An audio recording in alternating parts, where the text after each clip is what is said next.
What's up, everybody? Welcome back to another show here on the Heat Ratio Network. We are Fourth and Go. I'm Dave Gleckner. That's Marc Tomasini. We're hoping to be talking to you on a little winning Wednesday here. Phillies in the balance. Ninth inning will go live. Give you some updates, as I'm sure you're already watching, but give you our instant reactions to a game that they're trailing 3-2 with 2 outs in the top of the ninth. But once again, we got a full pack show here. Sixers free agency.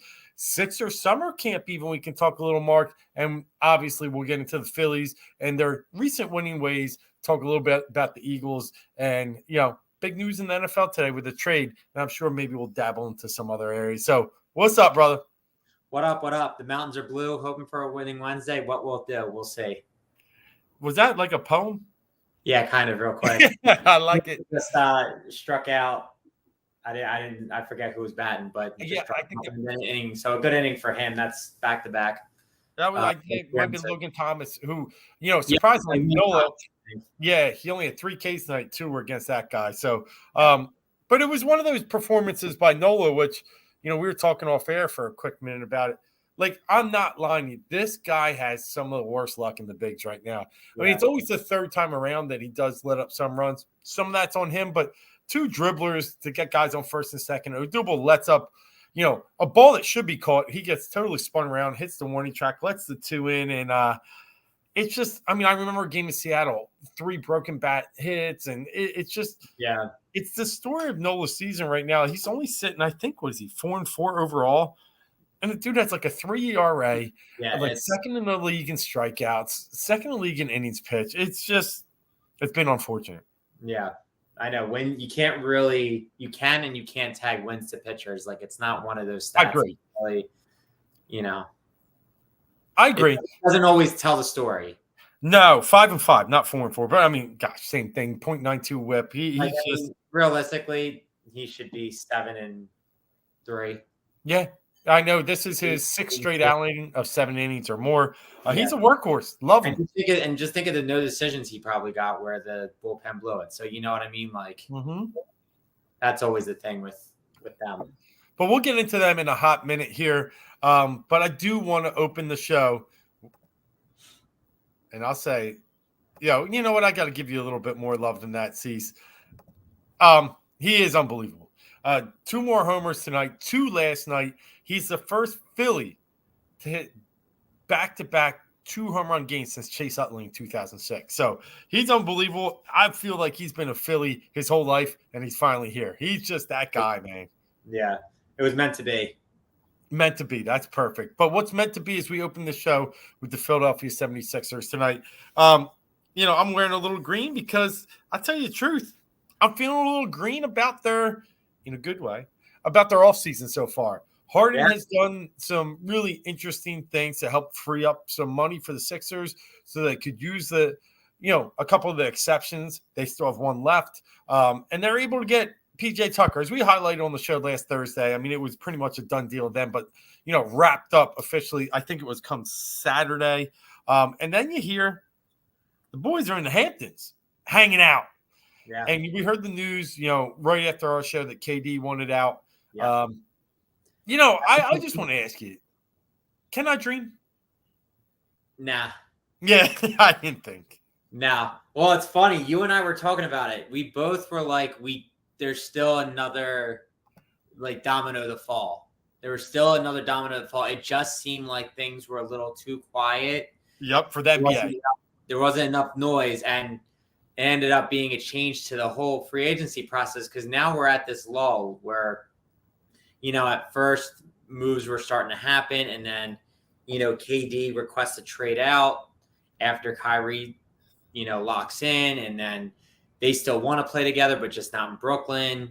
I just recently saw something that they fired 2 of the assistant coaches that both of them really liked, I guess. So I guess that was part of it, just the way the organization was handling their situation. So a lot of stuff in flux there. And the big moves happen, but we're still holding on. Now we're in a holding pattern as we await what's going on. But I think the tides are turning a little bit. So nothing can happen, right, until this KD thing kind of gets fixed. I think he just nothing big anymore. Yeah, we're he clogged the market, right?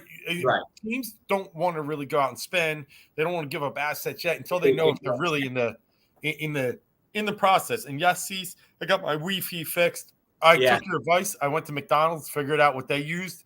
I'm back and running, baby. There you go. Back and running. But here's the part that I saw some packages out there where you have to match salary and get some things squared away to bring KD here. Obviously, our biggest asset is Tyrese Maxey. I'm going to tell you the truth. KD's awesome. I'm not sure if he's awesome enough for a package that is going to have to revolve around Maxey, Tobias, and probably you're going to have to throw in like Reed, maybe Springer. Like all your team is now just Tucker, Harden, Durant, and Embiid. And here's my concern. That's good enough to win an NBA title. Got it, right? The chances that they're all together by the time the playoffs come and one of them's not injured due to their age, they need a deeper team if they're going to have that. And that I just don't know if I can do a Maxey, and I know it has to happen. It's tough for me. It's tough. See, I was thinking about it, and you look at that team, and you look at the guys that they brought in free agency. It's funny because I told you that you can't dream, and I'm not dreaming here, but there is a scenario where it could somewhat work, where you are left with Embiid, Harden, Durant, Tucker. You throw if you hold on to the guys that you just brought in. So Daniel House, maybe he's your 3D guy. Melton, he's your combo guard. Off the bench. You have Niang, Charles Bassey. I mean, that's your team. Now look at it. I think your starters are good, but you are at a hole at the 3, and then your bench isn't reliable. You have a bench, but it's not reliable. I don't think it's worth mortgaging what you have, and obviously having Durant on this team would make this team light years away. But at the end of the day, because if you don't win, it's not worth it, and you lose a guy. It's that over. could be a cornerstone. Wow, of this team forward, and to me, that's Tyrese Maxey. I mean, like, look, and think about the worst scenario, right? Embiid has 2 years left, and of this quality of ball, he'll play. Of this quality of ball, yeah, yep. And you think about, and Harden just falls off the cliff that some people think that he's going to, and whatever, and you have to gut the team. Not saying he's Michael Jordan or anything of the sort, because he's not. But to start a team around Maxey, because you're going to end up paying him, it's not the worst thing in the world. They're not at ground zero. They're maybe at square one or triangle 2, but they're not. I don't want to move on from him at that point. Yeah, that's where I'm at too, because I see this as the Allen Iverson teardown if this doesn't work. And that led to the process, right? I mean, we had those years of the 8 seed and the Andre Iguodala's and the Elton Brands and just trying to piece this thing together. Did he fly out? Yeah. I saw you look over, but at least he hit the ball. He was 0 for 3 with 3 Ks before that. But I really worry about what's on the back end if they really go for this. Yeah. This seems like Brooklyn going for it all over again. And it just doesn't seem like these magical teams that you all piece together. They never work. They just don't. I mean, even LeBron's first year in, with Bosh and Wade, they didn't win. And what'd they win? Two titles? They won 2. They went. I thought they were going with 6, 7. Yeah, it's a risk. I don't think it's a. Like, don't get me wrong. I think we'd all be, waving towels and be going nuts if a trade for Durant was made. But you look at, and we'll get into what is going on in the NBA right now, and you look at what it would take to get him after a deal that happened, the Rudy Gobert trade to Minnesota. Yep. They totally screwed the market. The fact that 5 first, because this year's first that Utah selected, or no, the Minnesota selected. Yep. 5 first-round picks and 4 players, including Pat Bev, for Rudy Gobert. Don't get me wrong. They already have Towns. Right. He's a defensive of the year, player. I get it. But you don't give up 5 first-rounders and 4 players and, one of those players being good. Like, for that, now it's going to take an executive today said that Cam Johnson, DeAndre Ayton, Bridges, Mikal Bridges, and 5 firsts wouldn't get it done for Durant. Well, so I think Durant's a different situation than Gobert. I get you, but right. with Durant, But I'm saying you need 6, 7 first-round picks, even though it's like really not possible. But he played his card, right? Right. He played his card, so doesn't that devalue him a little bit? A little. It does. No.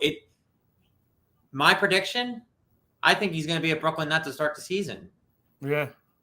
I think that's the way we're looking at it. Nobody wants Kyrie. No. Nobody wants Durant. Or nobody wants Durant. Everybody wants Durant, but they can't afford him. I think there's a decent shot he's a Toronto Raptor before anything. He is on that. They are on that list. They're not high on that list, but those assets that they have, and they did this in the Kawhi deal before, so they have a little experience of taking a chance on a guy that could be a one and done. Yeah. I could see that happening, and then I got Brooklyn as my second favorite. I'm leaning that's my route. Don't be surprised if we look out at Golden State. I mean, they got all these young guys, Kuminga, they got Mooney. What's his name's definitely going to have to go Poole. That would be tough. See, I get that. I know they could win. You just won a championship with those guys. Like, I see Golden State can really hang on for a while because here's the thing. It could, Durant's another Achilles injury away. Mm-hmm. Plays another ACL tear away. Draymond's older. I mean, it would just be Steph again by himself, where you have those 2 first-round picks from last year. You have Jordan Poole, who you didn't think was going to turn into this phenom. Like, why go back to that? Why bring Kevin Durant back to that? Don't get me wrong, they would win, but I don't see the point if I'm Golden State. Yeah. I think the team is more fun. No, I'm with you. I don't see the point either. That's the risk with Durant, right? I mean, So to be realistic, and we'll get back to the Sixers in a second, but there's plenty. Durant, and I've been watching ball since, early MJ days. So the Olajuwons, the Ewings, Barkleys, and saw some of the other great players like Bird and Magic, Shaq, LeBron, obviously. I mean, KD, he's probably my top 5 that I've ever seen. I mean, he's that just right. He's that good, and he makes teams that much better. But my risk there and the reward, I got 1 year, I got 2 years of KD. I mean, those knees are clicking and clanking. There ain't much weight on those legs. He's now an injury liability. I mean, he is. And we don't have a lot of draft picks. We don't have a lot of assets. It has to be players. And for me, I'm just not sure I'm willing to mortgage everything that we've built over this long years of process. Because we're already mortgaging it with the Harden stuff. We're all in with the Harden stuff. Yeah. The good news is I just want him out of here. So send him to Phoenix. Send him to Golden State. Send him anywhere west. Just not Miami. Not even Toronto, really. But send him any of those places. And it's just taking one team off the totem pole, right? And I think we're going to be looking at the Sixers back in the top 3, 4 in the East, which is a really good sign. Yeah. I mean, hopefully, there's some teams have gotten better. I think Atlanta got better. Yeah. So there's a lot of moves, a lot of good moves that happened, even with the Durant clogging of the market, but a lot of big things. I mean, if we want to do some home cooking, obviously we're in the Harden decided to opt out. Yep. Player option. The rumors are 109, 3 years, 109. Yep. That's what we heard. 37 this year. And then yeah. Yeah. I mean, it's a $10 million break. It does give you room for for Tucker. You never know, they could shake things around, but they signed PJ Tucker to about a 3-year, $32 million deal. Daniel House, I think he got the mid-level exception. I think he got did. this year's 8.7. Yeah. And Trevelyan Queen. Trevelyan Queen. Yeah. Was it G League's MVP or Finals MVP or something along those lines? So that's good. You never know. It's like a Shake Milton. That's how I feel he is. It's an offense kind of guy. Yeah. Yeah. Looks like he's very athletic. And the trade that they made on draft night that we talked about that before, but bringing in DeAnthony Melton. Yep. Too many Meltons and Meltons. The thing that I think the Sixers addressed this offseason so far, they got more athletic. I think that was needed. And they got more athletic, and then PJ Tucker. Yeah, 37. And they got a couple dogs. Melton's be a dog, which we needed too. That's what I was getting at. Yep. PJ's a dog. Like I think they actually did, even though they did. Everybody's saying the Philadelphia Rockets or the Houston Sixers. They did a bunch of guys that Morey's either drafted or whatever. That's fine. They addressed needs. I think they made honestly, looking at the way things are, they're going to have to move around some pieces on their roster. And I think there's probably another move on the horizon, whether it's a trade or a signing. I would think a trade. Nothing big. It's got to be trade, and I think it's Tybalt that's the odd man out. Yeah. At this point, do you need a Tybalt? Like with Melton, House? I already think they take away his defensive or his offensive liability. They give more defense is not as good, but you can also play them for more than 15 minutes a game. Again, that's it. House averages 10 points. That's all we asked for from Thybulle, and I love Thybulle. But we asked for if he could have gave us 10 points a game, it changes everything. But he couldn't. And that's the key. I love Thybulle probably right as much as you, but I was done at the end of the season. I realized his limitations on a team like this. It's not even just the 10 points, which I would have taken, believe me. Right. Taking a heartbeat. But it's the fact that he's so liable to foul calls. Right. I mean, he can't even stay on the court for 18, 20 minutes. And and it's tough. I mean, he's like, I hated Covington, but I love Thybulle. I thought Thybulle even was a better Covington. But these guys are just so limited in their potential. This is an offensive game. This is an offensive league. Yeah, you need a couple stoppers, but not if you're going to get 6 fouls called in 12 minutes. Yeah. For me, it's move on. And I think you've probably heard it. The thoughts of getting Eric Gordon from him, I could do it. Don't think it happens now, though, because the money doesn't make sense unless a third team gets involved. That's the only way that. Yeah. Unless you get picks, but you don't really have picks to go along with it. And I mean, you got lucky someone took Danny Green, who's not even playing next year. That was guy who's going to kind of help, like as we talked about, help fill the void that Thybulle could be leaving if he's gone. You're going to get the athletic. I mean, you got guys who are going to be able to run the floor. You hope that Harden played with House. That's somebody who he ran the floor with. They're bringing in guys that know how to play with him. As you alluded to, Embiid, Harden, Maxey, Tucker were all at that Michael Rubin White party, and they're having fun together. And it's you don't look too much into it, but at the same time, like Embiid's finally not doing stuff by himself. He's with his teammates actually. Like, I mean, I know last year he took that step forward in, being a team leader, but he actually is doing fun stuff with other teammates. And that's something that you didn't see because he was very to himself. And I think the whole Simmons cloud that was over them, and Maxey was there too. Right. That's a big That's thing. why it can't happen. Right. Yeah. It's funny. They were all on stage and Maxey was just in the crowd, but little brother sitting outside. That's all right. They love him.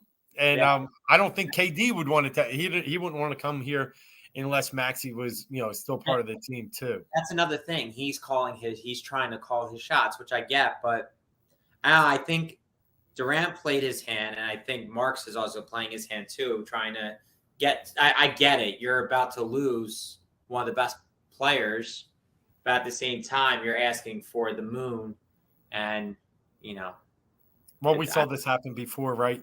Yeah. This is what happened in the Simmons stuff. So Yeah. that's why when you say he might still be with the Nets, he might be with them, but I don't think he's stepping on the court. Right. That's definitely possible. Yeah. One thing I did see floating out there. Tell me, here's one that I found interesting. Yeah, maybe you can't do the Gordon. You said 3 teams, a third team gets involved. I saw a deal where Portland gets involved. Mm-hmm. And you get Josh Hart and Gordon. Right. Pretty much have to give up Tobias and Tybal. Yeah. Would you do that? I actually think you do, because the problem is right now with Harris and Tucker, they don't mesh. Yep. They both kind of do the same thing.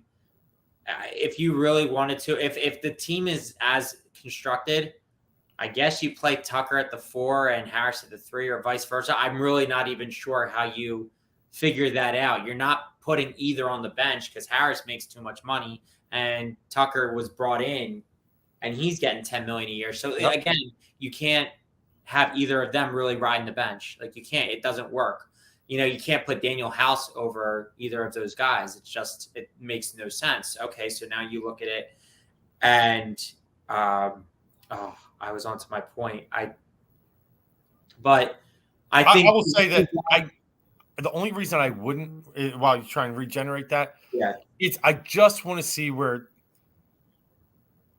else I can get for Tobias. And that's all I'm saying. I love myself a Josh Hart, and he was playing some balls out for New Orleans last year until he got traded to Portland as part of the CJ McCollum, Villanova pride. Guy that, like you said, could probably fit in and mesh a little better than Tobias. Doesn't need the ball, backdoor. Like, he reminds me of back in the day when we had what was his name on Iverson's team? George Lynch. Yeah, just he could just backdoor cut, get some hoops, post up. If he gets 18 one night, cool. Next night 4, fine. Whatever it takes to win. So I'm with you. I love Josh Hart. I just might want to wait and see. That's my only point to buy. I think they definitely need to search down all avenues. I don't think there's a rush for any of them involved to get that done. One, Portland is waiting to see if they have a shot at getting Durant. I don't think they do, but I think they're gonna look and see about that avenue. But what I was going to say is, Josh Hart fits in, and Eric Gordon fits in, because now you got a true experienced guard coming off the bench that can lead that second unit, if that's the case. And then you got Hart, who is a fillable piece who can kind of do it all. Yep. And he can go for 18 one night and 4 the next, but he'll give you defense, he'll hustle, he'll rebound. He'll be just a nice fill-in guy. Niang doesn't have to be the first guy off of your bench now when you look at the way that the team is constructed. Like I said, Hart's athletic. You already have Melton and House and Queen, and you got guys who can run the floor, and you got guys who can play defense. And I think there is, but I would do that trade if you've exhausted all other options. I absolutely would do that trade, because I think Thybulle and Harris are kind of the odd men out. Yeah. No, I get that. No, I'm okay. Like, Tobias probably has to move, and I tip my cap. He plays balls out at the end of the season. Absolutely. But he's got to move, and he's got to move for pieces that fit better for them. Right now, Tobias is just, to say, a square peg in a round hole, right? Like, his 3-point shot to me is brutal. That thing gets 6 inches over the rim if lucky. It goes in sometimes, and he got better at the standstill shot, and he can get better in the offseason. But, he's not a pure shooter. That's probably what they need with guys like Harden and Embiid that really dominate the ball and dominate the space. They need to be able to create those double teams and open up, shooters. And that's why, Tucker will fit, Gordon would fit, and even a Hart. So a lot more to happen with the Sixers coming up. One note, they are playing in the Summer League, not the Vegas one. That's the Orlando. Are they down at? Utah. That's it. Yep. Utah. And, last night they lose to Memphis. All good. But, you got to see a little bit of some of the younger guys on display. Reed we know about, and he's out there plugging away. That's great, Bassey. But this Jaden Springer is really what I'm trying to keep my eyes on.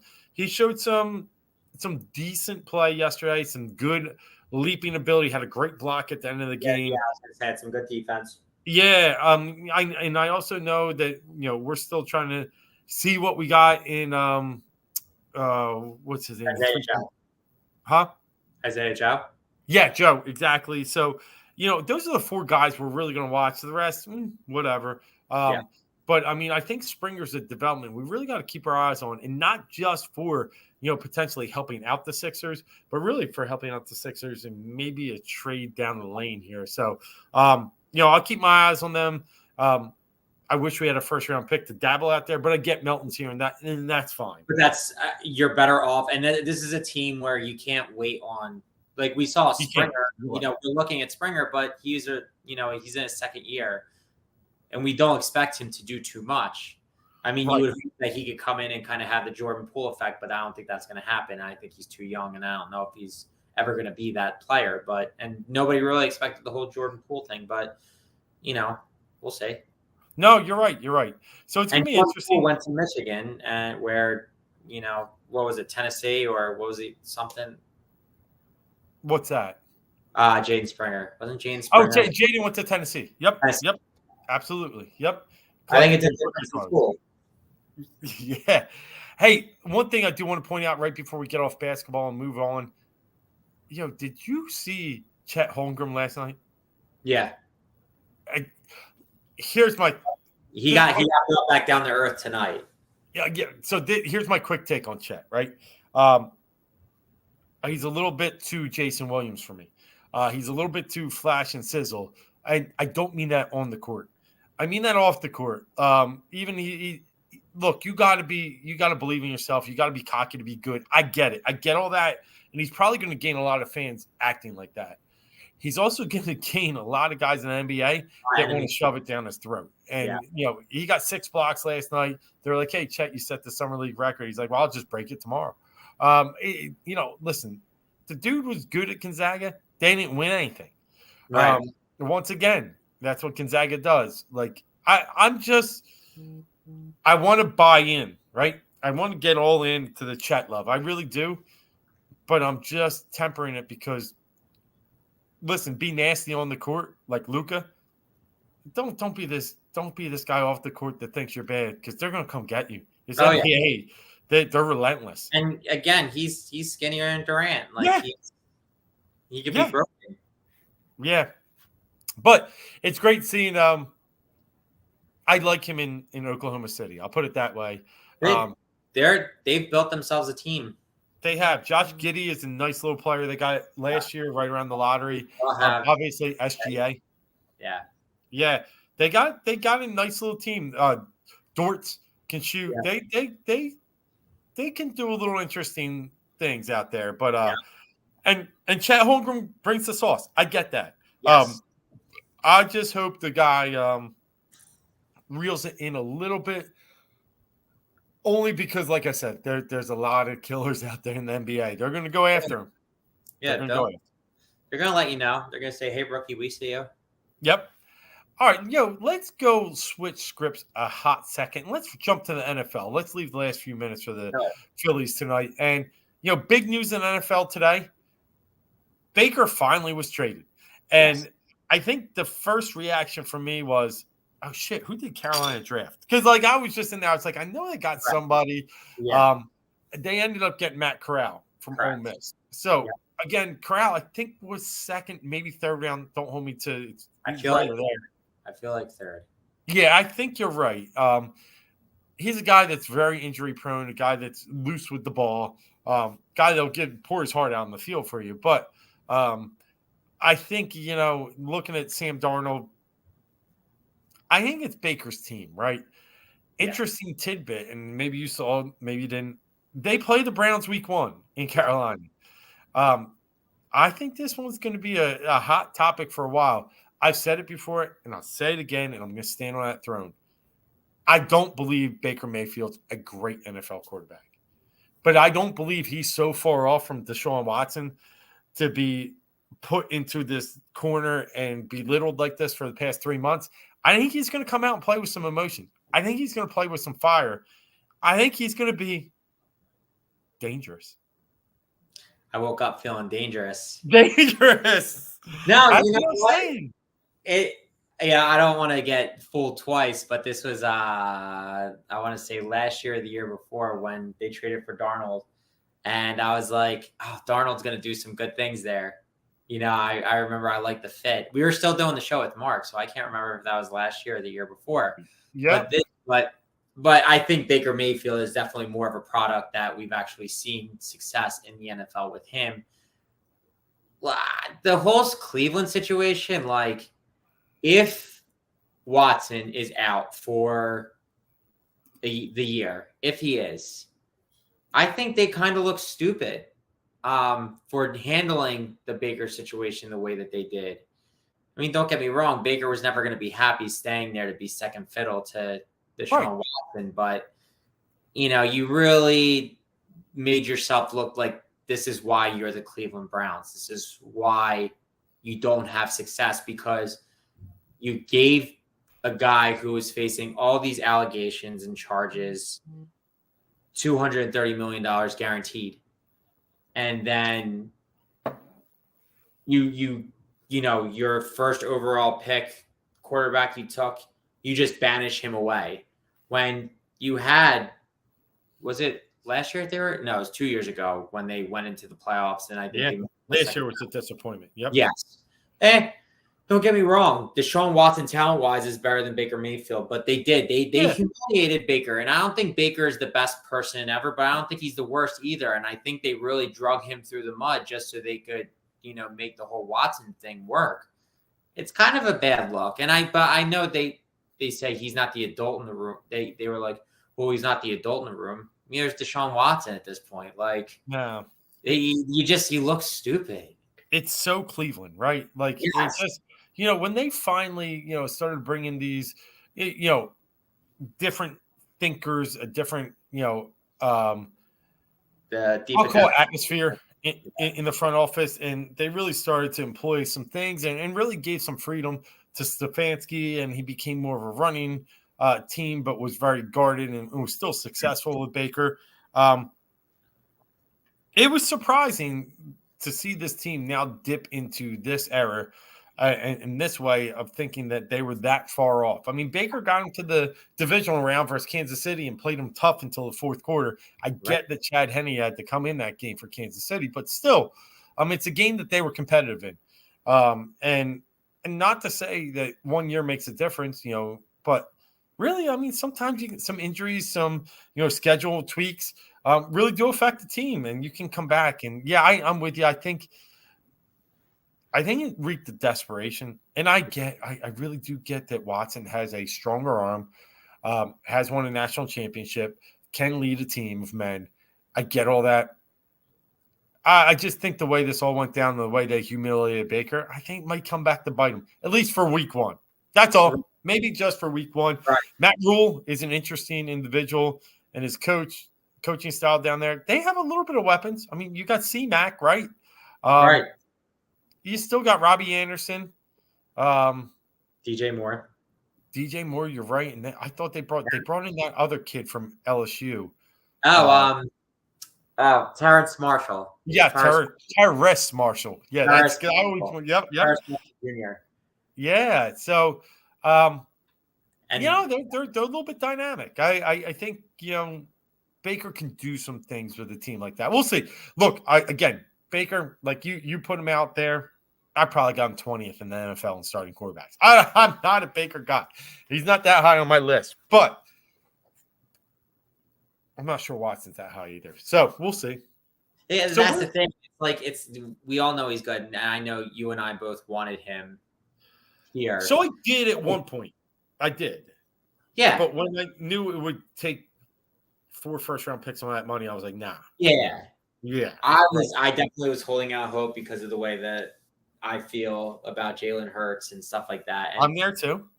I'm trying to come around, but my heart still says be cautious. Like, don't everything looks good right now. And I think the Eagles handled the offseason the absolute right way. Yeah. They built the team around him. And that's kind of what Baltimore did for Lamar Jackson. They knew that he's limited in,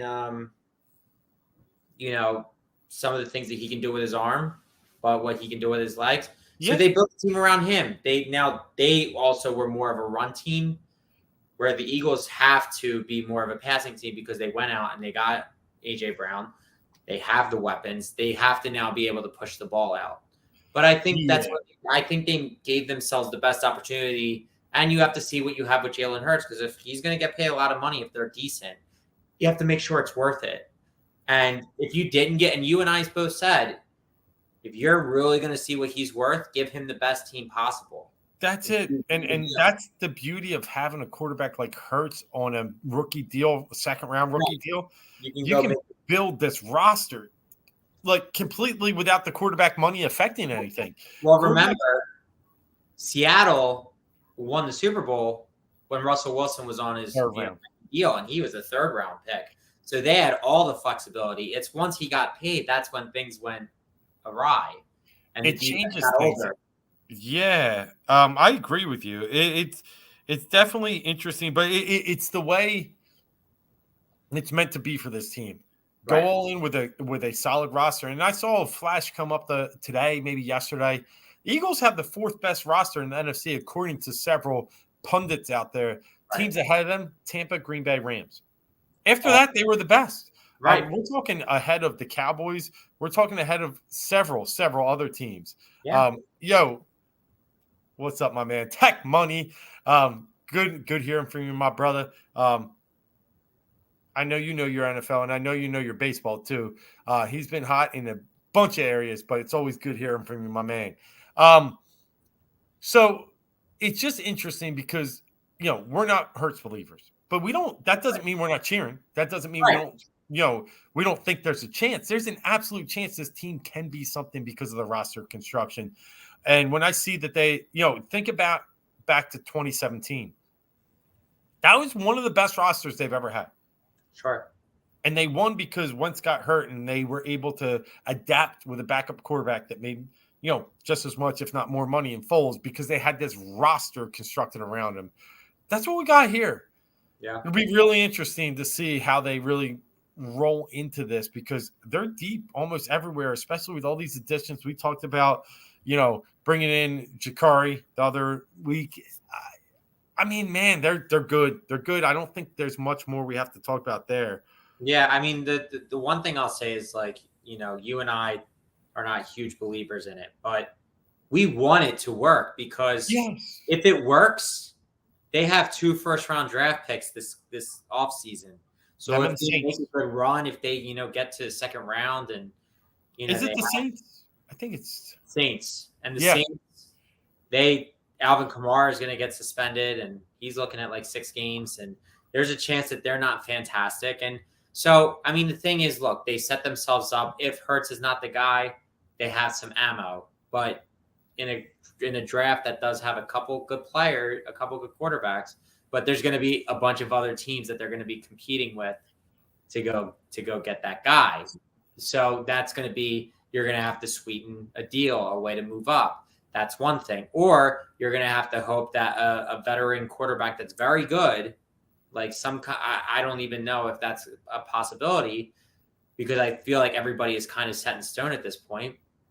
But you're going to have to hope somebody shakes up and then trade draft picks for that. So we don't want to have to do that. We want to have the guy. So I think you and I both are on a solid front that we want Hurts to work. We want him to be the man. Interesting point you made there. Obviously, next year's NFL draft will be quarterback rich. CJ Stroud. We got Bryce. Bryce Love. Got a lot of guys coming out. There's some talent. They say there's 6 projected first rounders right now. Kid out of Kentucky, which was the Penn State quarterback. I want to say Will Levitt. It'll come back to me. Levi. Yeah, and there's just talent, and so yes, I think they're going to be able to. they're going to be able to pick and choose, especially with 2 first-round picks, and especially with the fact that you're that draft-heavy quarterback class of last year, that a lot of these teams aren't going to be ready to give up on, Fields, on Lawrence. They're probably going to be out there and say, all right, I might be able to be bought. Now, yeah, let me ask you this. As we're on the NFL, as we got the Baker Mayfield trade in and out of here, what happens to Seattle? Like, are they really going in with Drew Lock? Like, I just that's where it seemed destined that Baker was going to Seattle. I just can't imagine you going in there with a 75-year-old coach with no quarterback. Like, I just, in a roster that's still kind of decent, right? I'm just very stunned that they're the odd man out, and I just don't see it. Only thing you can think right now is Garoppolo. That was who I was going to say, that they're just waiting to see if his shoulder clears or not. Maybe. Yeah. That's the only thing that I can think.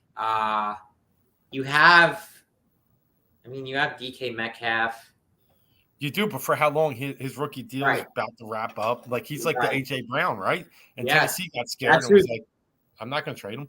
They talked about AJ Brown being a possible candidate, but everybody had all their eyes on McLaurin, and really DK was the biggest one. Yeah. And he's the one who didn't get moved. I mean, McLaurin didn't either, and they weren't really. Do they pay DK if they don't have a quarterback and can't win? That's what I don't think so. I think I don't believe there's like a real. You can't really tank in football. Like, it's not easy to do. No, I agree with that. It's such a short season, and you.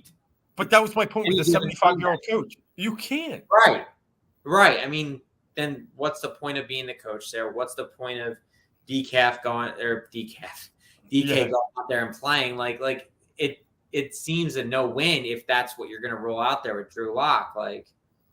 And they're in the hardest division in football. Right. Like, at this point, it just really feels like I don't know what Seattle's doing, but I think their options are, if not nil, they're Garoppolo to nil. Like, and if I think that they don't have much with Drew Lock and just pull the trigger on Garoppolo. That has to be it. It has to, because, I mean, if I'm San Fran, I don't mind trading in division. We did it with McNabb to Washington. Like, you've already made your bet. You already know you're going to trade. Right. You put all your eggs in Trey Lance's basket.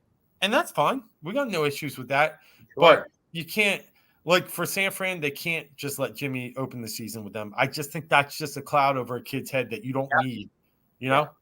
So, just like you couldn't roll. I mean, Wentz made his own decision and made it easy for us, but you could have never brought Wentz back with Hurts. It would have just been too ugly. But, yeah, NFL, I mean, we're getting there, right? End of July, we got the training camps coming, and we're in July now, so it's coming. And I'm sure there's going to be more news in and out of the NFL as we get closer to training camp. Can't wait. But now let's talk some baseball. On the diamond, the Phillies, we promised you we'd give an update. You probably already know by now, but if you're watching this later, fell 3-2 tonight. Went down weakly in the 9th inning. I think it was 2 strikeouts and a fly out. It's just it's tough. Like I said, when Nola's out there throwing 7 2/3, only letting up 7 hits and a walk, he's right there with the 1 whip. It's tough. It's a tough loss. It's a tough loss when you got to take advantage of teams like the Nationals. Now, you go out, you win tomorrow, you get the series. I got it. But it's tough when Suarez is out, Eflin's out. So, you're pretty much rolling Wheeler, Nola, and Gibson, which, God, I went to the game on Saturday when Gibson let up 4 straight home runs. Yeah. I walked by the usher. I said, bro, and this guy was like 80. I was like, I've been to a lot of games in my life. I've seen no hitters. I ain't never seen 4 home runs. And he's like, me neither. And then it came out later that it was never done that ever in the MLB history in the first inning. But, I mean, this is what you're rolling out with. So when Wheeler and Nola go, you got to get those dubs. So that's the only reason I'm feeling a little hurt. You needed a sweep here. I mean, don't get me wrong. The game after they put themselves in a wild card spot, in the last wild card spot. Don't get me wrong. Halfway through the season, it's not. This doesn't take them out of playoff contention because they lost tonight. But every win matters now because the guy before didn't take wins seriously, and he didn't. There's too many. We don't need these nights. And it's funny because I was listening to the radio earlier today, and they were just like, Girardi had a health plan. And guess what? Half your team's injured. Yeah. So you didn't take stuff seriously. You didn't do it right. And you didn't come out unscathed. It's not like you have a full roster. Harper's been through every injury in the book. Those are unlucky, but still, I'm with you. Yeah. I mean, Edie's out. Segura's out. Mayton, even when he came up, went right out. It's, that's, you have Segura and Harper. I mean, it's, and the way that Schwarber, now don't get me wrong, I think Schwarber realized he had to step up in Harper's absence. But if he's doing this with Harper, I mean, this could have been huge. It's the whole dynamic of the fielding is different. I want Stott to get every opportunity he can, but Segura is a better second baseman. He's a way better hitter, and he's experienced. So they have, the odds are working against them. But look, if they just have to hold their own. And it's just like a night like this, like Josiah Gray is a good pitcher, and he gave us fits last time we played too. So it is what it is. But these are the nights where you really need to squeak out those wins. And like you said, if Wheeler and Nola are on the mound, you need to get wins those nights, because we don't know. We have the Sanchez's of the world and guys from, AA ball who are going to be starting for us, the Bailey Falters or whatever. Like we don't have much room for error. We have to make up a lot of ground. I'm with you. I mean, I give you Gray's a decent pitcher. His ERA was still about 4.3, 4.4 coming in today, but yeah, shut us down. Had a career high in strikeouts today, 11. Philly struck out 16 times. JT 3. Like, they looked completely lost up there, and that's my frustration, I guess, with the offense. Yeah. You got a guy with Schwarber. I mean, the Phillies ended up with 4 hits tonight. Schwarber had 3 of them. Right. Guys, can you pick him up a little bit? Yes. A little bit. And if you're going to make stupid, asinine errors, like, and they're not going to call that an error because the ball was hit hard, like Odubel did, pick it up with your bat. Like, it's that kind of stuff that does concern me. But we're sitting here at the halfway point, and I'm glad you brought that up. 43-38, and now 43-39. So, okay. But just yesterday was the 81 game mark. That gets you 86. Now, for granted, they were 21-29, then 22-9 over that last piece. So 709 winning percentage or a 400. They're somewhere in between. It's right. But if they get that 570 to 630, I mean, they have a chance at 90 wins. They get through 90 wins. They do 600 ball. And it's not hard. Like, with what they were doing, with the way they played, and they played their real tough stretch of the season already.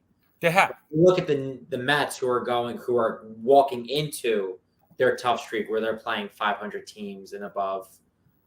The Phillies that's why, like, a sweep, if you could have swept the series, it's not much, but you got 2 games coming up with Toronto. Those are probably losses up in Toronto. Some players aren't going to be able to play in that. But you have a series with another series with the Nationals. You have the Marlins, and you have the Cardinals. And the Cardinals is one. You need to. I think it's a 4 games, so you need to at least split that, if not get 3. You need to stay afloat. They need to stay afloat right now until the deadline, and they need to make moves. And I think this year, if everything works out right and Harper can come back and you get Segura back in September, I mean, you really can make the playoffs and you really can be a team. Now, I'm not saying they're a World Series contender, but I'm saying anything goes. No, and so then my point, I guess, back to was, hey, 43 wins projects out to 86. Maybe they get to 90, like you said, but let's just lay the number at 86. Does that get you in as the 3rd wild card? It's fringe. Because I say no. Right, it's fringe. So maybe not, because you still got the San Diegos, the St. Louis's, and the Atlantas or the Mets, whoever you're competing with. couple of these teams. You got the teams you're competing with are definitely San Fran, St. Louis, San Diego.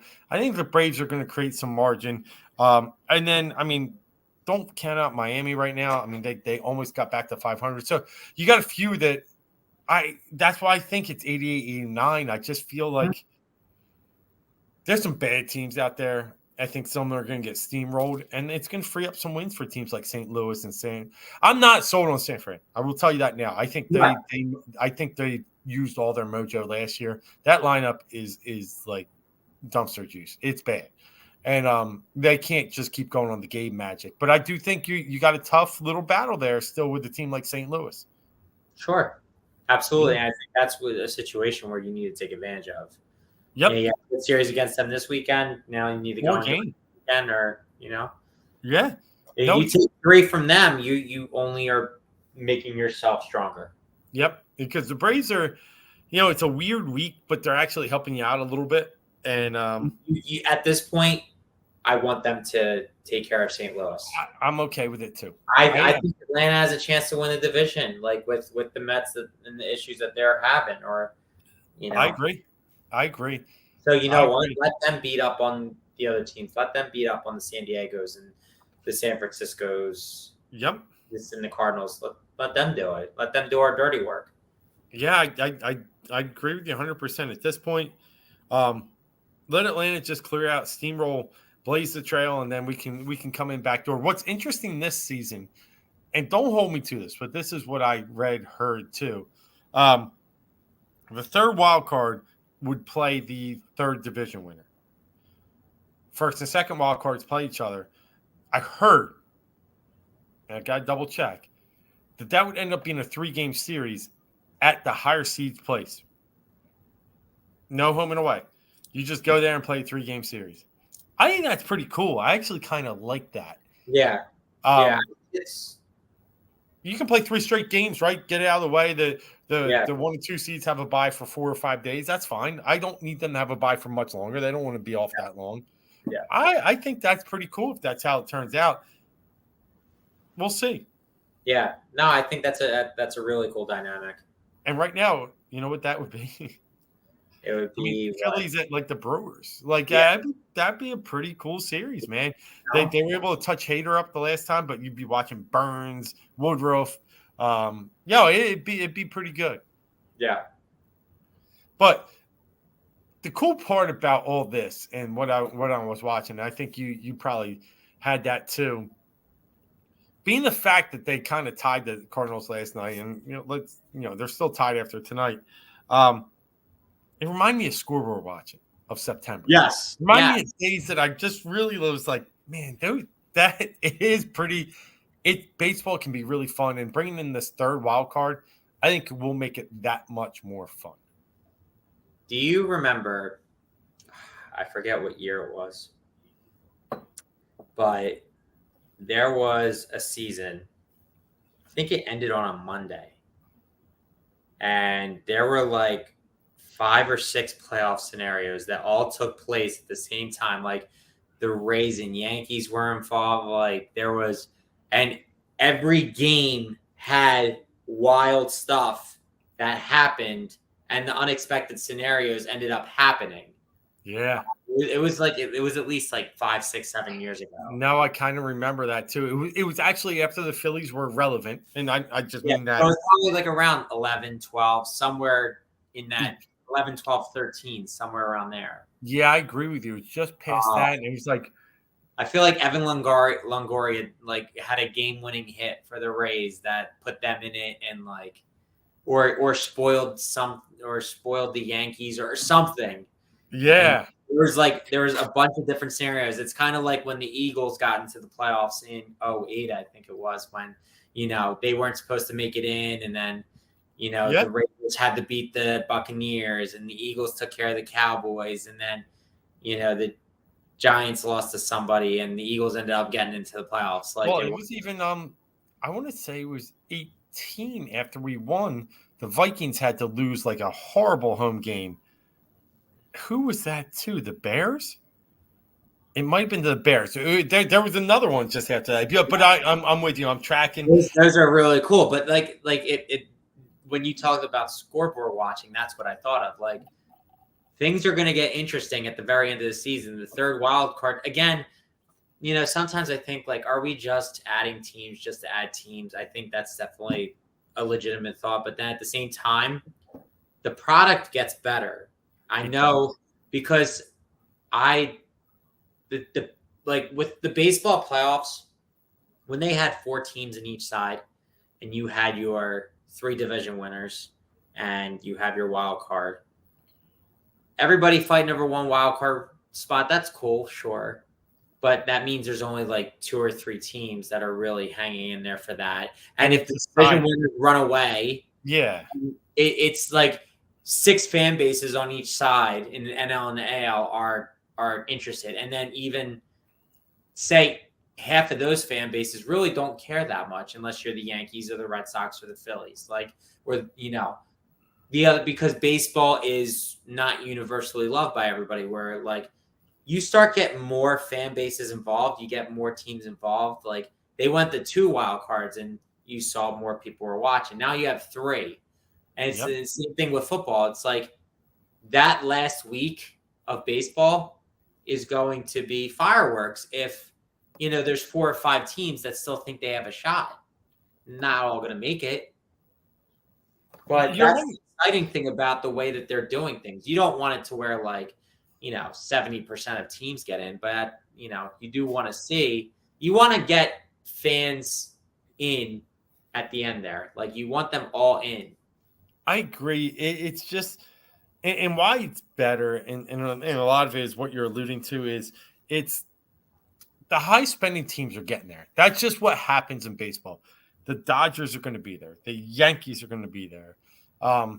It's surprising the Angels never get there, but the Astros are going to get there. The Red Sox most times are going to get there. They're battling this year.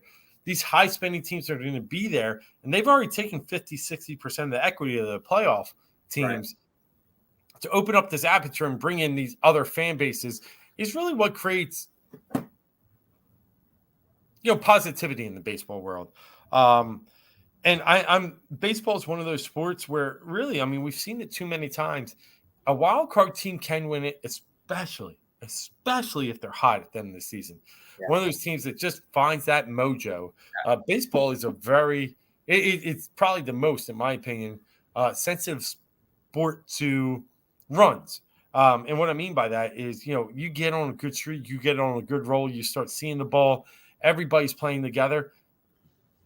And those are the kind of teams that can get on a roll and win a World Series, from far back. The Atlanta Braves were not the best team in baseball last year. Right. But they got on this kind of roll, and we were at the same point last year. Yeah. Before the deadline. No Acuna, not even their best player. Right. I would even tell you their starting rotation was kind of trash. I mean, Fried is the only one. Yeah. Yeah, that's it. That was Hamels for us. Exactly. And, what I was thinking of when you talk about that team that got hot, and it directly correlates with us. 2011, when it all ended. And I forget, maybe you can refresh me, but I was just thinking about this yesterday. I was talking with a coworker about this, and I was just like, it is interesting when a team gets hot at the end and they ride that wave into the playoffs, and they sometimes win the championship, a wild card team. But I remember the Cardinals won like maybe 20 games in September, and they went on this insane hot streak of at least like 14 wins in a row. And I think the Phillies, we kind of not tanked a series against them, but I forget what it was. I don't know if we gave guys rest against them, but it was like the lesser of 2 evils. And the Phillies decided we weren't going to go as hard so that Atlanta wouldn't get in or something like that. I don't remember the specifics. You're close. Here's what it was. They were playing the Atlanta Braves the last series of the season, and the Braves had almost nothing to do. They were pretty much done. The Cardinals had lapped them. We had nothing to play for. We were already the number 1 seed. But if we did somehow lose 2 games there, the Braves could have still won and beat the Cardinals. And gotten in. But we decided to play the right way. And we smoked the Braves and swept them. I mean, listen, the Cardinals, I mean, there was a way that the Braves, if they beat us 2 out of 3 or swept us, they were going to get in. And we weren't going to lose our spot regardless. But we played our starters and we tried to win. And I'd still go back to that series. We win the first game and we get up 3 or 4-0 with Cliff Lee in game 2. Yeah. And he blows the lead. Now we win game 3. John Mayberry hit a great home run. It was huge for us in St. Louis. Lose game 4. Come back here. I went to that game. 1-0. Carpenter versus Halladay. Halladay home run the first and nothing else. Triple. It was off the wall. It was a triple or double. Yeah, but you're right. You're right with it. It was a bomb off the wall. Shuts them down the rest of the way. But there was no chance we were touching Carp. There was just no chance. Yeah. And you're right. And the Cardinals won the World Series after that. We were their hardest. We were their speed bump. We were the team that they had to climb over. And because really, we should have won. Get Halladay and Lee World Series. I mean, we should have won 10. What did we win? 102, 104 games that year, I think. Like, it was the best. It was our best statistical season. And losing the first round. Yep. And it was tough. It really was tough. But when Ryan Howard blew his Achilles on the last swing of the game. That was it. It was it. It was the end of an era. The season before was tough, too, in San Fran. They just couldn't, just come together. I do remember right after we won the World Series, I don't know, it wasn't the second after, but within a couple of days, I was like, what if, and I literally predicted it, that they would make it to the World Series the next year, lose, Yankees, the conference championship, lose, make it to the first round, lose, and then be out. And it came to fruition. I just feeling like we weren't going to get that championship again. And I thought that I had it proved wrong. I mean, what did we take the Yankees? The 6 or 7? No, it was 6. It went back to New York in 6. Yeah. It was unfortunate because Cole Hamels got ripped twice. And our second, I won't call him the second best, but our number 2 in that series was Pedro Martinez. Yeah. And I can still remember Hideki Matsui hitting that homer in game 6 to start the game. And it was just Pedro Martinez. Yeah. Yeah, I mean, that's why we got – I mean, Cliff Lee was – I take it back. Cliff Lee was the number 1, but Pedro was 2. Hamels was like 3 or 4. He was lost that season. Yeah. Even Lidge was lost. It was tough. It was tough, and that's why we had to get Halladay after that because no more trust in Hamels, and we couldn't trust Pedro Martinez. Right. It was crazy, but we haven't been in the playoffs since. I'm hoping this year breaks that streak. Yeah. And I think I would put them at a 60% chance right now, which is good. I think that it puts us in good position. Offense, we were a little down on them tonight, but that offense can still be there. The pitching needs to get healthy, can still be there. Bullpen, one good sign. They've been number 1 in a lot of categories over the past 2 weeks, including ERA and WHIP. So, I mean, there's some bright signs on the way. Yeah, I think he's going out there with some intensity and he's playing well. So, and last week, I think you said 50, I said 45. You bumped up to 60 now. I think I'm at 50. I think I bumped up to 50 just seeing the way that, they based on their schedule and what they can do and what they have left. Yeah, and I'm looking at who they got to beat, right? And it's the St. Louis Cardinals and the San Francisco Giants. And when I watch a team that rolls out, even tonight, the Giants are about to lose 7 in a row. Alex Wood, whatever. Guys like Rodon been good but can get hit around a little bit. They struggled tonight. They're putting out Logan Webb. He had a decent game, I think, here. Not really has been great anywhere else. They don't just scare you anymore. Or Alex Cobb is tonight. Another one doesn't scare me.